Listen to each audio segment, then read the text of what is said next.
BJP ಶಾಸಕ ಪ್ರಭು ಚೌಹಾಣ್ ಪುತ್ರನ ನಿಶ್ಚಿತಾರ್ಥ ಪುರಾಣಕ್ಕೆ ಮತ್ತೆ ಟ್ವಿಸ್ಟ್ ಸಿಕ್ಕಿದೆ. ಅರೇಂಜ್ಡ್ ಸೆಕ್ಸ್ ದೋಖಾ ಕಹಾನಿಗೆ ಸಂತ್ರಸ್ತೆ ದಾಖಲೆ ಸಹಿತ ತಿರುವು ಕೊಟ್ಟಿದ್ದಾಳೆ.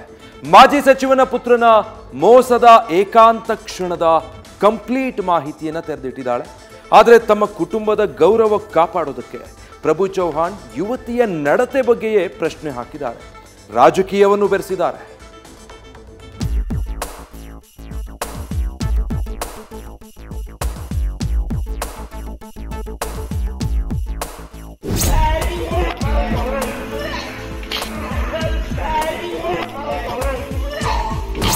ಮದುವೆ ಅನ್ನೋದು ಪವಿತ್ರ ಬಂಧ. ಮನಸ್ಸು ಕೂಡಿದ್ರೆ ಮಾತ್ರ ಕಂಕಣ ಭಾಗ್ಯ. ಪವಿತ್ರ ಪ್ರೀತಿ ಬೆರೆತರೆ ಅಕ್ಷತೆಯ ಮಳೆ. ಸ್ವಲ್ಪ ಏರುಪೇರಾದ್ರೆ ಬರೀ ರಗಳೆ. ಇದೀಗ ಮಾಜಿ ಸಚಿವ ಪ್ರಭು ಚೌಹಾಣ್ ಕುಟುಂಬದಲ್ಲಿ ಆಗಿರೋದು ಇದೆ. ನಿಶ್ಚಿತಾರ್ಥ ಬಳಿಕ ಮುರಿದು ಬಿದ್ದ ಸಂಬಂಧ ಈಗ ಆರೋಪ ಪ್ರತ್ಯಾರೋಪದ ಗೋಜಲಿಗೆ ತಿರುಗಿದೆ.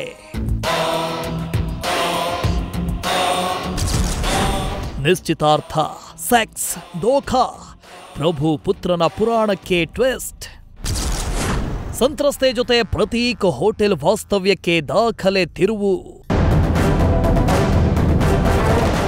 ಮಾಜಿ ಸಚಿವ ಪ್ರಭು ಚೌಹಾಣ್ ಪುತ್ರ ಪ್ರತೀಕ್ ನಿಶ್ಚಿತಾರ್ಥ ನಡೆದು ಬಳಿಕ ಮದುವೆ ಮುರಿದು ಬಿದ್ದಿತ್ತು. ಯುವತಿಯ ಜೊತೆ ಎಂಗೇಜ್ ಆಗಿ ಆಕೆಯನ್ನ ಲೈಂಗಿಕವಾಗಿ ಬಳಸಿಕೊಂಡು ಬಳಿಕ ವಿವಾಹವಾಗದೆ ಕೈಕೊಟ್ಟಿರೋ ಆರೋಪ ಕೇಳಿಬಂದಿತ್ತು. ರಾಜ್ಯ ಮಹಿಳಾ ಆಯೋಗಕ್ಕೆ ಸಂತ್ರಸ್ತೆ ದೂರು ನೀಡಿದ್ದು ಆಯಿತು. ಇದೀಗ ಪ್ರಭು ಚೌಹಾಣ್ ಪುತ್ರ ಪ್ರತೀಕ್ನ ದೋಖಾ ದಾಖಲೆಗಳು ಬಯಲಾಗಿವೆ. ನಿಶ್ಚಿತಾರ್ಥಕ್ಕೂ ಮುನ್ನ, ನಿಶ್ಚಿತಾರ್ಥದ ನಂತರ ಹೋಟೆಲ್ ರೂಮ್ಗೆ ಕರೆದೊಯ್ದು ಲೈಂಗಿಕವಾಗಿ ಬಳಸಿಕೊಂಡಿರುವುದಕ್ಕೆ ಸಂತ್ರಸ್ತೆ ದಾಖಲೆ ನೀಡಿದ್ದಾಳೆ. ಪ್ರಭು ಚೌಹಾಣ್ ಪುತ್ರ ಪ್ರತೀಕ್ ಜೊತೆ ಹೋಟೆಲ್ಗಳಲ್ಲಿ ವಾಸ್ತವ್ಯ ಮಾಡಿದ್ದ ಬಗ್ಗೆ ಸಂತ್ರಸ್ತೆ ದಾಖಲೆ ರಿಲೀಸ್ ಮಾಡಿದ್ದಾಳೆ. ಇಬ್ಬರು ಒಂದೇ ಹೋಟೆಲ್ನಲ್ಲಿದ್ದಕ್ಕೆ ದಾಖಲೆಗಳ ಮೂಲಕ ಸಾಕ್ಷಿ ನೀಡಿದ್ದಾಳೆ. 2 ಬಾರಿ ಒಟ್ಟಿಗೆ ಹೋಟೆಲ್ಗಳಲ್ಲಿ ಕಾಲ ಕಳೆದಿದ್ದಕ್ಕೆ ಸಂತ್ರಸ್ತೆ ಪ್ರೂಫ್ ನೀಡಿದ್ದಾಳೆ. ಅದಷ್ಟೇ ಅಲ್ಲ, ಒಂದೇ ರೂಮ್ಗೆ ಲಾಗಿನ್ ಆಗಿರುವ ಬಗ್ಗೆಯೂ ಹೋಟೆಲ್ನ ಬಿಲ್ಗಳೇ ಸಾಕ್ಷಿ ಹೇಳ್ತಿವೆ. ಇನ್ನು ನಿಶ್ಚಿತಾರ್ಥಕ್ಕೂ ಮೊದಲೇ ಒಮ್ಮೆ ಇಬ್ಬರು ಜೊತೆಗಿದ್ದು ಸಮಯ ಕಳೆದಿದ್ರಂತೆ. 2023ರ ಅಕ್ಟೋಬರ್ನಲ್ಲಿ ಬೆಂಗಳೂರಿನ ಖಾಸಗಿ ಹೋಟೆಲ್ನಲ್ಲಿ ಪ್ರತೀಕ್ ಮತ್ತು ಸಂತ್ರಸ್ತೆ ಒಟ್ಟಿಗೆ ವಾಸ್ತವ್ಯ ಹೂಡಿದ್ರಂತೆ.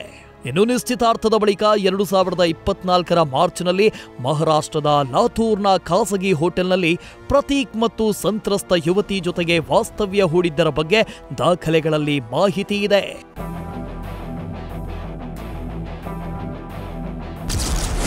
ಸಂತ್ರಸ್ತೆ ದಾಖಲೆಗೆ ಪ್ರಭು ಚೌಹಾಣ್ ಅಫೇರ್ ಆರೋಪ. ನಮ್ಮ ಮಗ ತಪ್ಪು ಮಾಡಿಲ್ಲ ಅಂತ ಬಿಜೆಪಿ ಶಾಸಕ ಕೌಂಟರ್. ಪುತ್ರನ ವಿರುದ್ಧ ಕೇಳಿಬಂದಿರುವ ಆರೋಪವನ್ನ ತಂದೆಯಾದವರು ಒಪ್ತಾರಾ? ಇಲ್ವೇ ಇಲ್ಲ. ಅದರಂತೆ ಪ್ರತೀಕ್ ತಂದೆ ಪ್ರಭು ಚೌಹಾಣ್ ಸಂತ್ರಸ್ತೆ ಮಾಡ್ತಿರೋ ಆರೋಪಗಳನ್ನ ಸಾರಾಸಗಟಾಗಿ ತಳ್ಳಿ ಹಾಕ್ತಿದ್ದಾರೆ. ನನ್ನ ಮಗ ತಪ್ಪು ಮಾಡಿಲ್ಲ ಅಂತ ಸಮರ್ಥಿಸಿಕೊಂಡಿದ್ದಾರೆ. ಅಷ್ಟೇ ಅಲ್ಲ, ಆ ಯುವತಿಗೆ ಮತ್ತೊಬ್ಬ ಯುವಕನ ಜೊತೆ ಅಫೇರ್ ಇತ್ತು. ಇದೇ ಕಾರಣಕ್ಕೆ ಮದುವೆ ಮುರಿದು ಬಿದ್ದಿದೆ ಅಂತ ಸಂತ್ರಸ್ತ ಯುವತಿ ಮತ್ತೊಬ್ಬ ಯುವಕ ಜೊತೆಗಿನ ವಿಡಿಯೋ ಕಾಲ್, ಫೋಟೋ ರಿಲೀಸ್ ಮಾಡಿದ್ದಾರೆ. ನಾವು ಹೇಳ್ತಾ ಇದ್ದೀವಿ, ಶಿರಡಿ ಹೋಗ್ಯಾರ, ನಾನು ಆಮೇಲೆ ಕೇಳಿದೀನಿ, ಅವ್ರು ದರ್ಶನಕ್ಕೆ ಹೋಗ್ಯಾರ, ಒಬ್ಬರೇ ಹೋಗಿಲ್ಲ. ಅವರು ಅಣ್ಣ ಅವ, ಅವ್ರ ತಂಗಿ ಅವ, 3 ಜನ ಅವ, 3-4 ಜನ ಅವ. 3 ಮಾಡಿದ್ರೆ 3 ಶಿಲ್ಪ ಅಂತ 3 ಮಾಡಿದ್ರೆ 1 ಮಾಡಿದ. ನಮ್ಮ ಮಗ ಇಂತರ ಕೆಲಸ ಮಾಡಿಲ್ಲ, ಉಲ್ಟಾ ಕೆಲಸ ಮಾಡಿಲ್ಲ. ಅವ್ರು ಏನ್ ಮಾಡ್ಬೇಕು, ಅವರು ಏನೇನ್ ಟೆಸ್ಟ್, ಮೆಡಿಕಲ್ ಟೆಸ್ಟ್ ಮಾಡಕ್ ಹೇಳ್ರಿ, ಏನ್ ಮಾಡಕ್ ಹೇಳ್ರಿ, ಪೂರ್ತಿ ರಾಷ್ಟ್ರಪತಿ ಹೇಳಿದ್ರು. ನಮ್ಮ ರೀತಿ ರಿವಾಜ್ ಪ್ರಮಾಣ ಅವ್ರ ಚಾಟಿಂಗ್ ಕೂಡ ನೋಡಿಸಿ ನಾವು ಕ್ಲೋಸ್ ಮಾಡಿದ್ವಿ. ಎಲ್ಲ ನಮ್ಮ ಹಸ್ಬೆಂಡ್ಗೆ ಸಂಶಯ ಬಂದ್ರೆ, 1 ಟೈಮ್ ಸಂಶಯ ಬಂದ್ರೆ ಮುಂದೆ 100 ವರ್ಷ ಯಾವ ಬದುಕಬೇಕು? ಆಗಲ್ಲ. ಈಗ ಚರ್ಚೆ ಆಮೇಲೆ 1-2 ಇಲ್ಲ, ಬಹಳ ಚಾಟಿಂಗು, ಬಹಳ ವಿಡಿಯೋ, ಬಹಳ ಬೇರೆ ಬೇರೆ ಬಾಕಿ ತಾಟ ನಾಯಿ ಕಾರ್ಬಾರಿ ಎಲ್ಲ ನಾವು ಸಮಕ್ಷ. ಅವರೆಲ್ಲ ನಮ್ಮ ಹುಡುಗರ ಮಿಸ್ಟೇಕ್ ಇದೆ, ಹುಡುಗಿರ ಗಲ್ತಿಯಾಗಿದೆ. ಅದಕ್ಕಾಗಿ ಎಲ್ಲಿ ನಾವು ಎಲ್ಲ ಪೂರ್ಣ ಮಾಡೋಣ.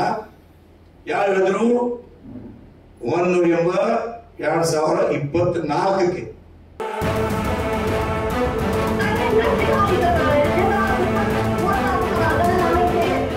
ನಿಶ್ಚಿತಾರ್ಥ, ಸೆಕ್ಸ್, ದೋಖಾ ಕಹಾನಿಯಲ್ಲಿ ರಾಜಕೀಯವೂ ಬೆರೆತಿದೆ. ಮಾಜಿ ಕೇಂದ್ರ ಸಚಿವ ಭಗವಂತ ಖೂಬಾ ಕಡೆಯೂ ಪ್ರಭು ಚೌಹಾಣ್ ಬೊಟ್ಟು ಮಾಡಿದ್ದಾರೆ. ನನ್ನ ಕುಟುಂಬದ ಹೆಸರು ಹಾಳು ಮಾಡುವುದಕ್ಕೆ ಒಳಸಂಚು ನಡೆದಿದೆ ಎಂತಲೂ ಮಾತಿನ ಪ್ರಹಾರ ಮಾಡಿದ್ದಾರೆ. ಆರೋಪ ಪ್ರತ್ಯಾರೋಪ ಏನೇ ಇರಲಿ, ಯಾರದ್ದು ತಪ್ಪು ಒಪ್ಪು ಅನ್ನೋದು ಪೊಲೀಸರ ತನಿಖೆ ಮೂಲಕವೇ ಹೊರಬೀಳಬೇಕಾಗಿದೆ. Shivanand, news first, Bidar. News first ನಿರ್ಭೀತಿಯಿಂದ ನಿಮ್ಮ ಪರವಾಗಿ.